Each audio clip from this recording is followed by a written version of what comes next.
Well, hello everybody, my name is Dr. Eric Kirk. I'll be the faculty for this course, KIN 412, the biology of the cardiovascular and metabolic disease.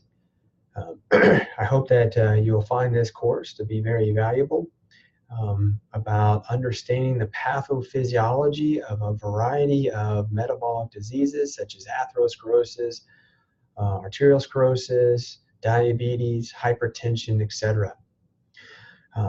The purpose of this video is to introduce you to the format and the layout of the course itself. And I've tried to lay this out in a very easy, simplified manner where you're not having to jump around a lot in Blackboard, but rather have everything in one spot, which should make it much easier for you to follow along and making sure that you're completing all the assignments and the reviews and the assessments and the notes, etc. So when you go to Blackboard, to the course, you will see, you should see eventually, you should see all of the folders. They will be made available to you that you see here. You'll find this under coursework. Okay, you won't, everything that you need, you're going to find under coursework here. There won't be anything else anywhere else on the Blackboard. The only other place would be if you want to check your grade. However, all the material, all access to assignments, to exams, to notes, to lesson plan or to lessons, to the Zoom videos over the lessons, everything you'll find here under coursework. And you're going to see the various folders. And what I've done is the course divided up into 4 units, as you'll see in the syllabus. And so you'll find everything that you need for that particular unit within that folder. So let me back up. First, you have the course introduction. You should open this first. And under here, you're going to find the course syllabus. You're going to find the syllabus video. I've gone a video that kind of talks you through the course syllabus. And there's also, when you take exams, you're going to need to be using the lockdown browser. And this is more information, if you're not familiar with it, on how to use and download it, because you'll be using that for exams. So you should hopefully have, this should be the first folder that you want to go to. If you have any questions about the course content, you should list them here. So again, any type, because it's good to have if you have a question, most likely others in the class might have a question about content. The key is this is about questions about the course content. If you have a question or something that might be more of a personal matter, then you should email me at my email at ekirk@siub.edu. But if it's a particular question about a course content, where to find something or navigating, that's the place you should do it. And then you're going to see, let's say, for the content for Unit 1, you'll want to look under here, and you'll notice that every unit is set up in the same manner, where you're going to have a folder about PowerPoint lessons, video lessons, assessments, thinking review questions for you for that unit. Then you're going to have a folder for topic summaries. There's a folder for, there's a file for the Exam 1 study guide. Each unit will have an exam associated with it, and with that exam is a study guide. And then when it becomes available, you'll be able to see that there is an exam where you will take the exam as well. Again, it requires Respondus lockdown browser, which we just talked about. So everything you'll find under, for Unit 1, you'll find here under the Unit 1 folder. And then within that, you'll see subfolders. So here, you'll see for the PowerPoint lessons, you'll see now there's Lessons 1 folder, Lesson 2, and Lesson 3 folder. So following under this, if you go under Lesson 1, and now you have the PowerPoint slide handouts and readings for lesson number 1. So this is where you'll find the PowerPoint slide handouts and the readings. Please note that I have the PowerPoint in various PDF formats, either 2 per page black and white, or 2 per page color, or 6 per page black and white, or 6 per page color. And then you also pick whichever format that you like. They're all identical.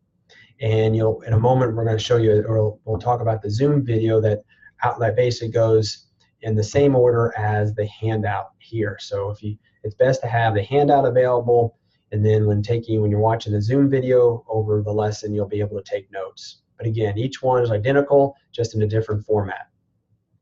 And here's the reading for this particular lesson. Each lesson is going to have some associated readings. It's important that you do them. They're not very long, but they will help in preparation for you understanding the material.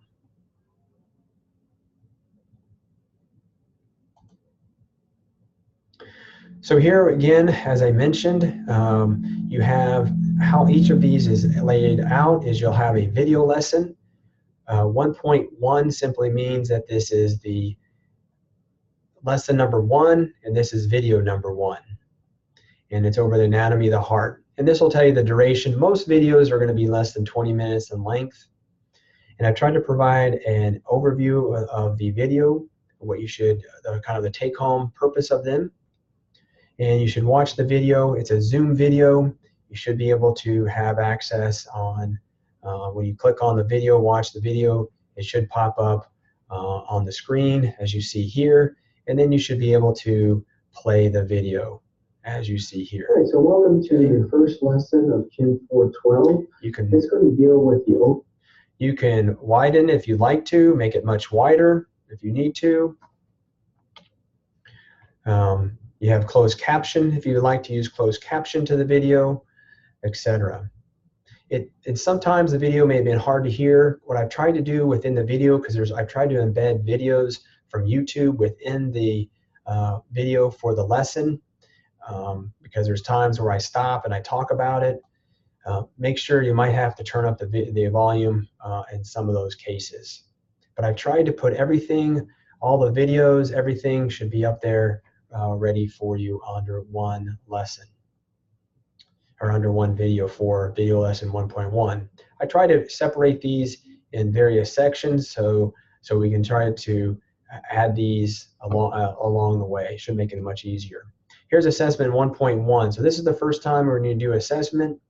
You should click on this, and the idea again, I will always have a summary of what it means. You're going to click on this assessment and you're going to begin, and then the idea is you'll read the directions, and there's the point total for it.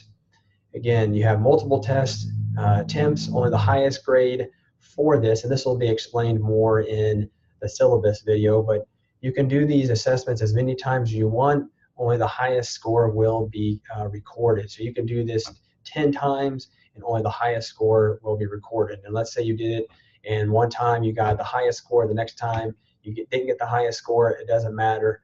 The highest score will be the one that will be saved. So you can do it multiple times. I encourage you to do it multiple times. And the idea is you'll be looking at the matching, and then here you'll want to put them in proper order. And then once you put them in proper order, you want to do save and submit. And then that grade will automatically be saved in the grade book. If you take it another time and get a higher score, then that will be the higher score will be recorded. You should always do these assessments prior to taking the exam. They're meant for you to prepare for the exam, and it is about a total of about 204 points for the course. So it'll help not only reviewing for the exam, but it's a big chunk of the points for the exam, for the course.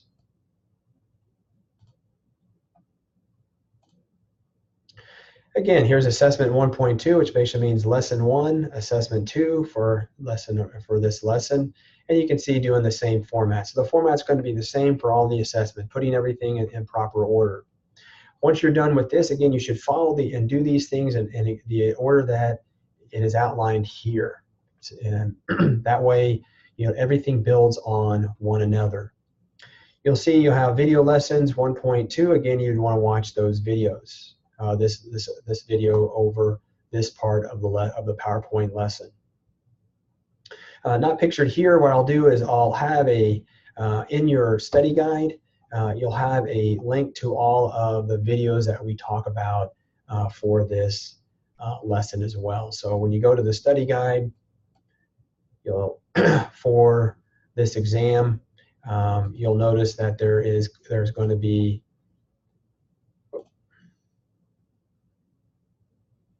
you'll see that there's going to be websites that are going to be embedded within. These are all the websites that we go through for each of the lessons. So you'll find all the websites that we talked about for each of the lessons in your study guide.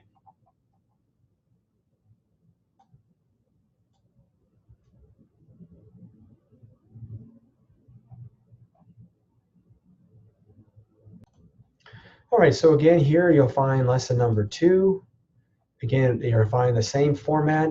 As you continue, you'll find your PowerPoint lessons under the folder, and then you'll have the videos for each. Again, I try to provide an overview of each, a summary of each video.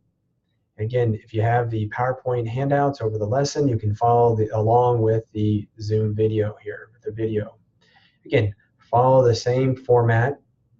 Apologize that sometimes these stayed with me as the thumbnail, so that's unfortunately that's just how it happened, so bear with that. One thing we haven't talked about yet is thinking review questions. Thinking review questions are very, very important. The idea behind these is that they're going to give you an overview of the information to help prepare for the exam. So let me show you the video here, and you'll have the thinking review question will come from the video, and also it's in your lessons as well, so in your lesson. So you'll watch this video here, and I'll just kind of explain the thinking review question. All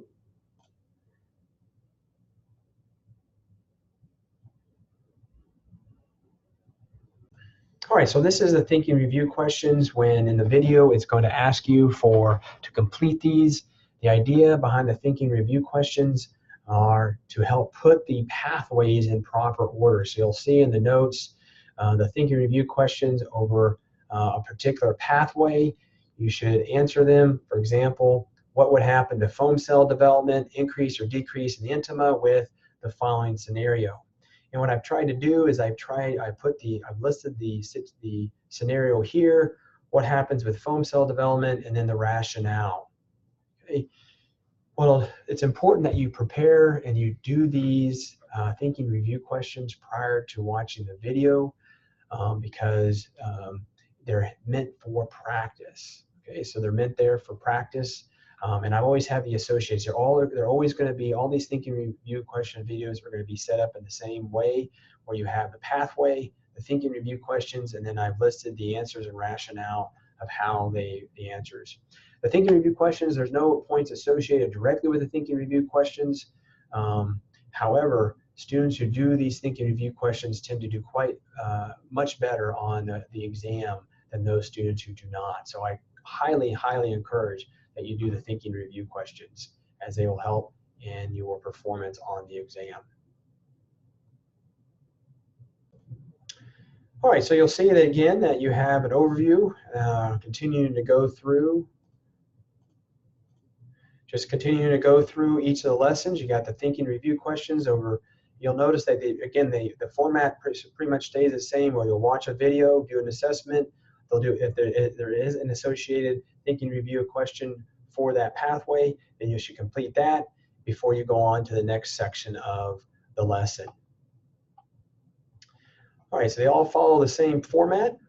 You do the same format for lesson number 3. You notice your PowerPoint handouts and slides along with the readings, and then follow the video lessons in proper order. And then you have, again, the assessments, so forth and so on. And at some point, then you'll see that you'll have the study guide. I'd recommend it's important for you to do the study guide in preparation for your exam. You won't see the exam. It will not become live until shortly before the exam, before it opens up. So you may not see the exam right off when you open it up, but it will be there per the outline in the syllabus. Also, again, you have your topic summaries. As mentioned, you'll see it when we talk more about these in the syllabus video, but topic summaries are just an overview. They're short assignments. You'll find them here. You'll be able to download them, and you should be able to upload them directly into Blackboard upon completion. Refer to the syllabus you can see here exactly about more information about the topic summary, but here are the requirements for the topic summary. And the topic summary isn't meant to be difficult points, but it just gives you an overview of kind of the lay literature of about the topic we're talking about. All right, so once you complete that lesson or that unit, you should then follow the same format for Unit 2, 3, and 4. And then eventually, towards the end of class, the comprehensive final exam will will open to you as well. So this is, again, the overview video. If you have any questions about it, please let me know via here, the course content discussion thread.